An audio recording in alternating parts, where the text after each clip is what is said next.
Ai! E nós estamos aí na entrevista. Não, cancela. Você tem que explicar o que é seminarista. Cancela. Não, você só... Vai. Eu vou colocar tudo em preto e branco. Você coloca. Everybody, estou aqui com o Pedro. Olá, tudo bem? Meu nome é Pedro, eu sou seminarista da Diocese de Itabira. Seminarista é aquele que está estudando para padre. O vídeo de hoje a gente vai falar sobre Vocação.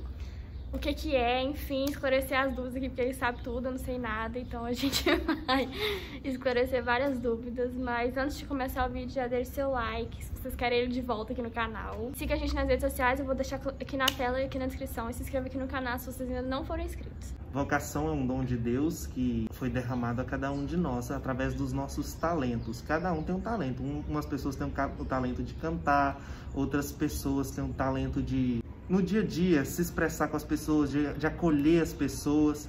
Então, a partir desses talentos que cada pessoa possui, Deus permite que ele tenha uma vocação. E a vocação é um dom do serviço. De que forma que nós vamos servir a comunidade, de que forma nós vamos servir a sociedade em si. A Julinha está aqui e a gente estava conversando mais cedo.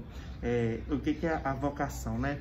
Uma pessoa que está estudando engenharia, uma pessoa que está fazendo isso, é um tipo de vocação? É também, porque é uma doação, uma entrega, né? Uma vocação leiga, uma vocação de povo de Deus. Toda vocação começa aí, né? No serviço. E a primeira vocação é o matrimônio. Por quê? O homem e a mulher, quando casam, eles geram seus filhos, nascem todas as outras vocações, né? Então, e da vocação é importante a gente frisar que a liberdade que Deus nos dá de sermos filhos de Deus, de agirmos para o bem do outro, para o bem daquelas pessoas que tanto necessitam de uma palavra, de uma escuta, né? De um acolhimento. E nisso nasce também o sacerdote, também, que é a figura, né? Daquela pessoa que está à frente das pessoas, que vai orientar. No caso seu? No caso que eu estou caminhando, né, para ir, com a graça de Deus. E vamos chegar, né, lá com a graça de Deus. Amém. Gente, o Pedro está estudando para ser padre, então a vocação dele vai ser sacerdotal, não é? Isso aí, sacerdotal. Tô aprendendo. E essa vocação, ela não é somente de se esgotar ali, não. De estar celebrando, falando de Deus, não. É o dom de você ir ao encontro do outro no momento que ela está necessitando de um enfermo, precisando, né, de uma cura, ir lá rezar com ele, né, atender a confissão, né, que é escutar aquela pessoa que tanto necessita. Também, diaconato é vocação sacerdotal? Diaconato é o dom do serviço. Ele age no meio da comunidade. Ele senta ajudando e orientando as pastorais, né, que são os vicentinos, que são a catequese. Então ele vai estar sempre fazendo forma de quê? De orientar, de formar. Até porque obrigatoriamente quando a esposa ele fica viúvo, ele tem que se tornar padre. Não, não. Não é não? O diácono, ele não precisa. Ele pode, mas pode, ele não é obrigado. Ele pode, mas para se tornar um diácono permanente, né? Quando ele é casado, ele tem que ter 5 anos de casado, tá servindo a igreja, sempre a igreja, e a esposa acolher bem esse ministério. Então, para ele chegar a esse serviço, o que ele tem que fazer? Ele tem que estar participando ativamente da paróquia em que ele está. O diácono, quando ele é casado, uma vez diácono, ele vai ser diácono para sempre. E tem o diácono transitório, que é igual eu vou me tornar um diácono transitório um dia, que é o quê? É aquela fase para chegar ao presbiterato, né? Que é para ser padre. Ou seja, é aquela passagem do diaconato para o sacerdócio. Então, esse diaconato é para ensinar nós, né, que estamos sendo chamados a viver com Cristo, o quê? O serviço, o dom do serviço, o dom da entrega ao outro. Gente, para quem não sabe, diácono é... Assim, não é ministério que fala, não é um... O diácono é um ministério. Um ministério da Igreja Católica que é um abaixo do padre, não é? É o primeiro grau da ordem. Sim, é tipo que celebra as missas, só que não é consagrado a padre. Não pode fazer tudo que um padre faz. Não pode, o diácono... Vamos pra dentro que tá chovendo, meu cabelo fica uma vassoura. Voltando pra começar a chover. Ai, continue. Então, o diaconato é o primeiro estágio da ordem, né? Então, o diácono é aquele que está a serviço do povo de Deus que vai estar. Então, ele não consagra a Eucaristia. Os enfermos ele pode dar também não, né? Não, ele não pode, porque ele não pode absorver nenhum pecado. Ele pode dar bênção, por exemplo, em imagens, em água. Então, a função do diácono é o quê? É exercer a bênção. Lembrando que nós cristãos somos o povo da bênção. A gente acredita muito na questão de, por exemplo, tudo que você fala, você abençoa ou amaldiçoa alguma coisa. Por exemplo, um filho deve sempre pedir bênção aos pais. Eles não têm uma ordem específica, mas a graça de Deus é tão profunda no batismo que nós somos esse povo escolhido por Deus para quê? Para sempre proclamar a bênção do Senhor, porque Deus fez por nós maravilhas, assim também nós devemos ser canal da graça para o outro. Então o diaconato é esse, né? Que está sempre a serviço do povo e levando a bênção de Deus àquelas pessoas. O diácono pode passar com o Santíssimo, né? Que é Jesus na Eucaristia, né? E o ostensório dentro da igreja. Enfim, agora vocês já sabem o que é um diácono. E tem o celibatário, que ele não pode dar bênção, ele é apenas uma pessoa que consagra a sua castidade a Deus. Freira?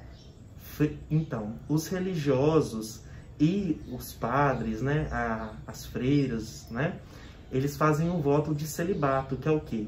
De resguardar essa castidade para Deus, uma oferta a Deus agradável, entendeu? Então é uma forma de oferecer a Deus tudo aquilo que somos por inteiro a Ele. Os irmãos também, igual aqueles de Aparecida? Isso, eles são religiosos. roupa preta. Isso. Eles são os religiosos, né? Todos os religiosos, existem diversas vidas religiosas que são chamados irmãos, freis, né? Frater. Eles são diversas denominações conforme a sua ordem dentro ali da vida religiosa. E os irmãos, eles têm uma característica importantíssima, que é de rezar pela igreja, né? Se a igreja chegou até hoje onde que está, é graças à vida religiosa, que é contemplativa, à espiritualidade religiosa.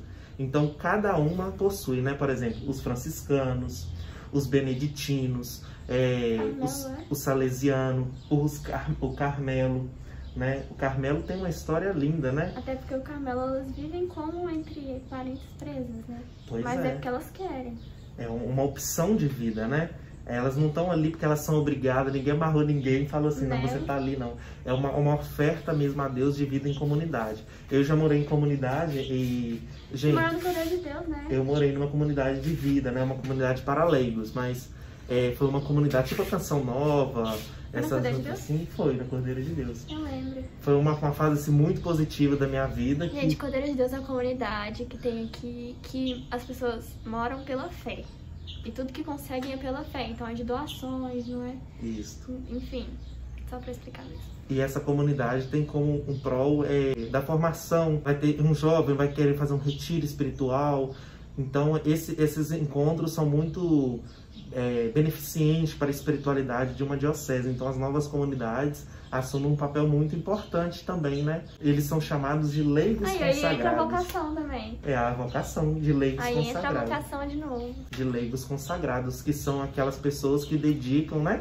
Elas não precisam, elas podem casar, eles se consagram a sua vida em prol de uma comunidade específica, vivem da providência de Deus, ou podem trabalhar também, dependendo da ocasião. A ela é importante.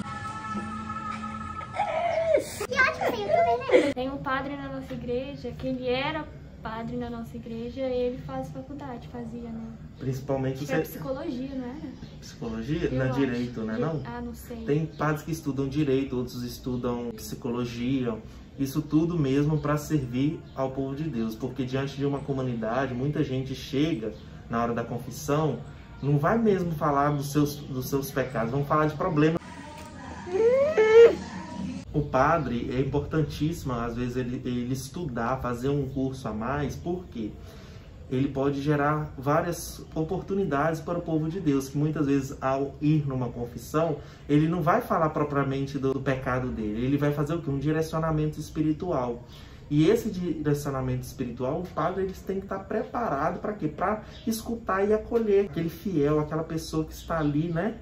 Precisando de ajuda. E é tão bom saber com quem a gente pode contar. né? Então, o papel do padre não é simplesmente rezar a missa, mas é um serviço, né, da escuta e da oração às pessoas. Próxima vocação, vocação leiga, que somos todos nós, todos nós, né, que somos servidores das coisas de Deus, nós somos leigos, né? Por que esse termo? Esse termo é utilizado porque nós, ao sermos batizados, nós somos consagrados a Deus como um povo da bênção. Então, nossa função é o quê? É servir o reino de Deus. Não numa vocação específica, mas com aquilo que a gente tem hoje, né? No caso, eu tenho vocação para trabalhar com internet, publicidade, essas coisas. Eu entrei na PASCOM para poder ajudar também. Isso. Essa vocação leiga é de servir também a comunidade de uma certa forma. PASCOM é a parte da igreja que mexe com as mídias sociais, com, enfim, a internet. Como eu já trabalho com a internet há 6 anos, eu entrei na PASCOM. Não recebo nada por isso, é totalmente trabalho voluntário, não é? Isso. Para poder ajudar a igreja com o que eu sei. Essa é a minha vocação. É uma coisa também interessante dessa vocação que você disse da pastoral social. Pastoral, eu tava tentando lembrar esse nome, pastoral PASCOM. É muito interessante porque no meio dessa pandemia nós vimos que uma pastoral dentro da igreja que estava sofrendo muito era a pastoral da acolhida. Fica alguém lá na porta recepcionando as pessoas. A pastoral da acolhida é essa, né? Seja bem-vindo, distribui um folheto, ou se não, fala seja bem-vindo, né? Que bom que você veio à casa de Deus. Essa pastoral, muitas igrejas tinham deixado, né, de estar ali de frente. E com essa pandemia nos ensinou muito, né? Não só usar máscara e ficar fiscalizando a febre de todo mundo, não. Mas seja bem-vindo, vamos, né, acolher. Então a igreja ela tem essa missão de acolhimento. Então é esse dom do serviço, né, de estar indo ao encontro do outro, né? Essa pastoral surge várias outras pastoral, como a pastoral missionária, né? Que é de fazer visita. Você que é jovem, né? Faz visita aí na sua comunidade, leva o terço na casa, né? Tem um grupo de jovem, o que vocês fazem? Eu e a Júlia, um tempo atrás, nós fizemos um grupo, chamava Totus Tus. Nossa, saudade, tá? 2017 por aí, não foi? Foi. 2017 eu usava aparelho ainda. Aí, foi muito bom, sabe? A gente tinha um grupo de jovens com várias pessoas jovens, óbvio, da nossa igreja, e toda sexta a gente se unia lá na igreja e a gente fazia um monte de brincadeira, era muito legal. A melhor coisa era ir embora de carro, que eu passeava com você de carro. Pois é, a gente sempre ia junto, né? Saudades. Então é uma coisa que até o nosso pároco mesmo falava, que a gente tem que ser jovem para a igreja. Não ficar enclausurado dentro da igreja, ficar confinado, mas uns jovens que sejam igreja e que vão ao encontro do outro. Até porque não adianta você só ir na igreja e do lado de fora da igreja você não pregar o que você, né, vive. Você tem que ser dentro da igreja o que você é fora da igreja. Vendo que nós somos seres limitados, que nós somos pecadores, mas que a graça de Deus é muito maior do que nós todos. Então... Eu vi uma frase, viver como Jesus fosse voltar agora. Pois é. Se Jesus voltasse agora e ele se deparasse com o que vocês estão fazendo. Pois é. Tipo assim, seja bom ou seja ruim, qual seria a reação de vocês? Quem somos nós para falar de qualquer pessoa? A gente tem que viver o quê? No acolhimento, sem julgar ninguém, mas simplesmente acolher. Ser aquele braço amigo de fazer aquilo que Deus tem para cada um de nós. E vivermos sempre na santidade e na felicidade cujo o próprio Deus nos designou para sermos. Eu vi uma frase no Instagram que você vai gostar. Dedicar a Jesus cada batida do meu coração, porque foi por mim que o dele parou de bater. Pois é. É justamente nesse sentido que a gente não tem que ter medo do sofrimento. Porque o sofrimento, ele nos impede, o medo, né? Nos impede de viver a graça de Deus. Quando São Pedro começa a sentir medo, ele começa a naufragar. O medo paralisa a gente de ir ao encontro de Cristo, de ir ao encontro do outro. Hoje em dia a gente escuta tantos lugares falando assim, para você ser um profissional perfeito, você não pode dizer de Jesus. Isso é a maior palhaçada do mundo, porque muitos hospitais que eu conheço e que usam a didática de falar de Cristo para as pessoas, a recuperação daqueles pacientes são muito mais, né? Ou se a pessoa está caminhando para a morte, ela tem uma morte muito mais tranquila. Então, viver na graça de Deus é levar o conforto para o outro. A cruz não é a meta final. A cruz é o caminho. Porque a meta final é a ressurreição. Então eu sempre costumo dizer... E é o início também, né? Sempre gosto de dizer o seguinte: a cruz pode parecer o fim, mas logo depois de todo o sofrimento, de toda a dificuldade, de toda a morte, existe a ressurreição. E nela a gente nunca pode ter medo, porque Cristo é a verdade, o caminho e a vida. Então, esses são os pontos principais para a gente encontrar a paz tão desejada dentro do nosso coração, dentro da nossa história, dentro da nossa família. Essas são as vocações, né? Deixadas aí, né? Então, gente, esse foi o vídeo. Espero que vocês tenham gostado do Pedro esclarecendo várias dúvidas aqui que eu não sabia. Prazer. Me sigam lá no Instagram também, Pedro de Paula, ou Pedro _ vai estar escrito aqui, Paula 98. Isso. E comentem aqui quais são as vocações de vocês, ou se vocês tiverem dúvidas também, mandem pro Pedro que ele vai responder todas. Isso. Ou mandem perguntinhas aqui na descrição que a gente pode gravar um vídeo respondendo, né, Pedro? Com certeza. A gente vai tentar responder por vocês, porque eu não sei tudo, ele sabe praticamente tudo. Só que não. Só que sim. Mas é isso. Mas à medida a gente vai responder. Se inscreve aqui no canal, deixe seu like e até o próximo vídeo. Então...